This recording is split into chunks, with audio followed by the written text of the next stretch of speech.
Lovelies! It's OC Craft here, and for this video, I'm going to share with you a slice of my life.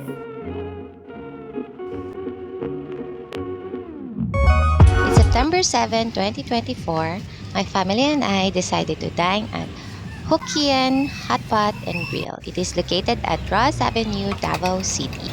The place is spacious and they have more or less than 12 to 15 tables available. Yung dumating kami, saktong 2 to 3 tables pa lang ang na-accommodate. Hokkien is an unlimited hot pot and grill buffet. Ang dami nilang choices kaya natuwa naman kami. Di ako masyado magaling sa ganito, so sila na lang bahala kuha kung ano-ano. Kaya video na lang ang bag namin ni Baby Chino.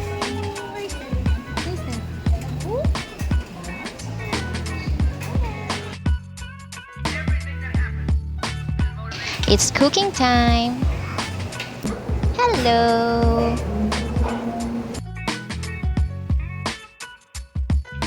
So ayan, nilalagay na nila yung meat and kung ano-anong sahog pa nakita nila doon. So they have 2 soups and a grilled one. Seafood, meat, chicken, at kung ano-ano pa. Then it's eating time!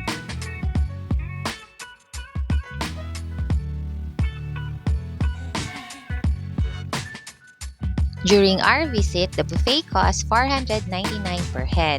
But when I checked today, January 3, 2025, they've been increased from $599 na. Actually, one of the reasons why we are here is because it's Sammy's birthday! Happy birthday! Happy birthday! Happy birthday to you!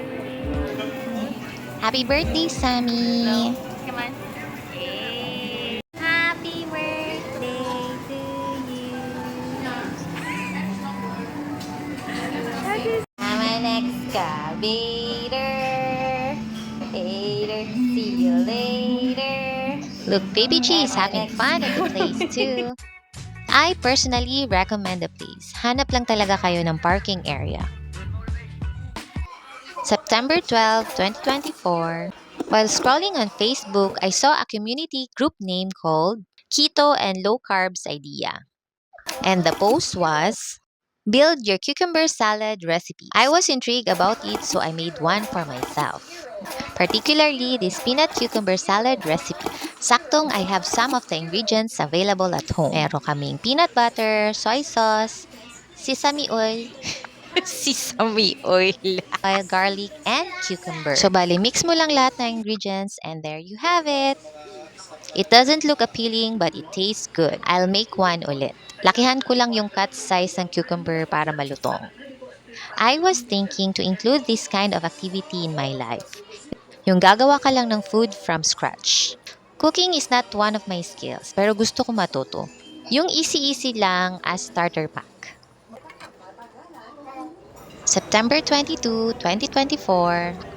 Finally, there was no line and convinced hubby to treat us here at Maruga Me Udon at SM Lanang Premier. It's a Japanese restaurant that is known for handcrafted udon noodles, which are freshly made on a daily basis. Aside from udon, they also have a wide variety of tempuras. So we ordered katsudon, beef ontama bukake udon, and katsu curry rice. Here is their menu. Feel free to pause and take a screenshot of it.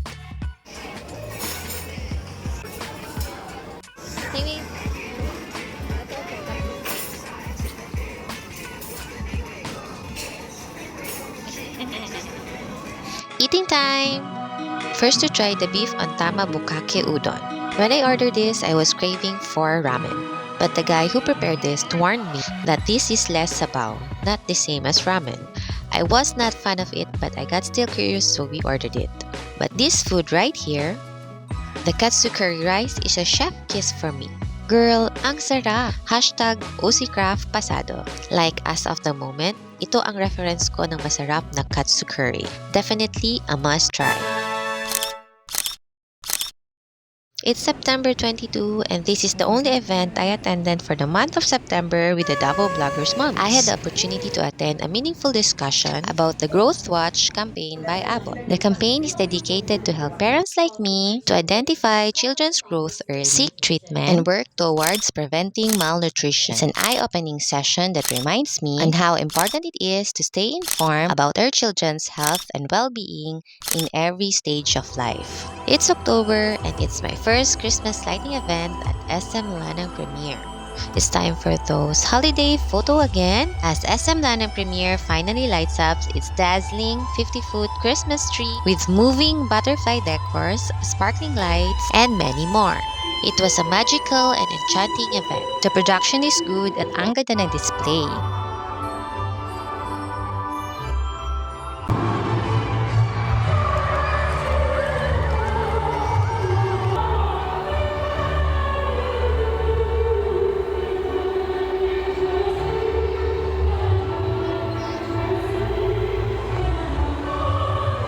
The moving butterfly ornaments really caught my attention.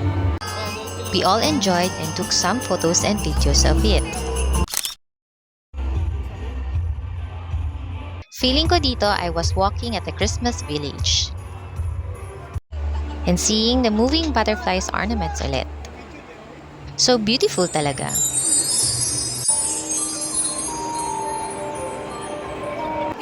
We would like to invite all our shoppers to have...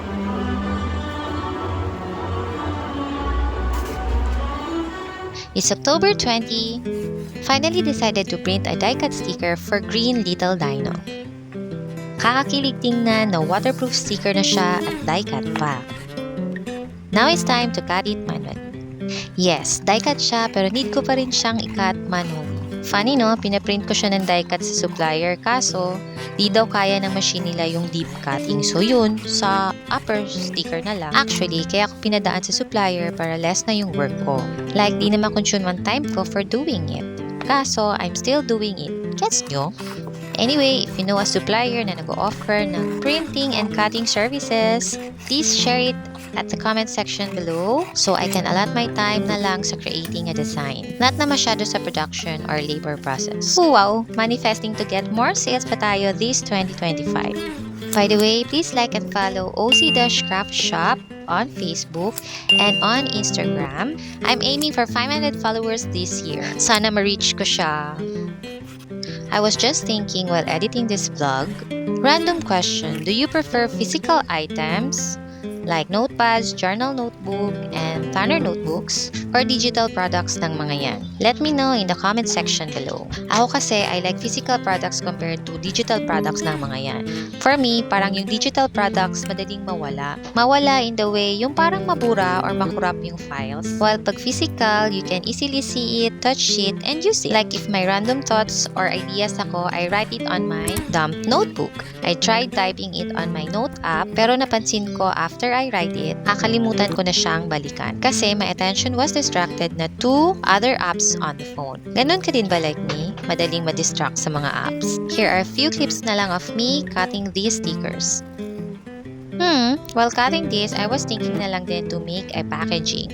I was thinking of creating a back layout sheet for this. Kaso naisip ko na it will be another printing cost. So bigla ko naisip na why not use the back paper of the sticker that I used before. Yung likod ng photo stickers, like this, diba? Aesthetic ang design. Naka-grid lines na siya. So what I did was, nilagyan ko lang ng sticker label sa taas. Then I get the sticker products, put small amount of double-sided tape, and stick it. Para hindi mahulog ang sticker product. I also put logo sticker at the back of it so you can tag me when you share my products at SOCMED. Packaging is not complete without the plastic. Tada! Here is the complete packaging. I also made product reels using stop motion techniques.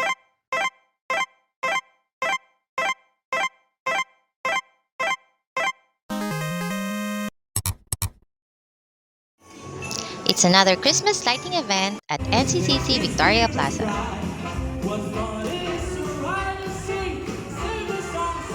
Share, and the memories memories we create together.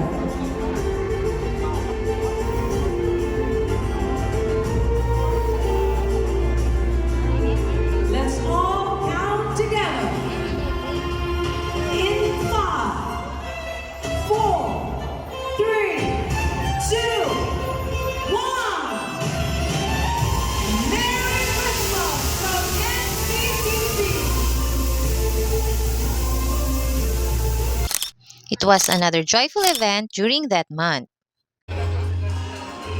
From reuniting old friends to meeting new friends.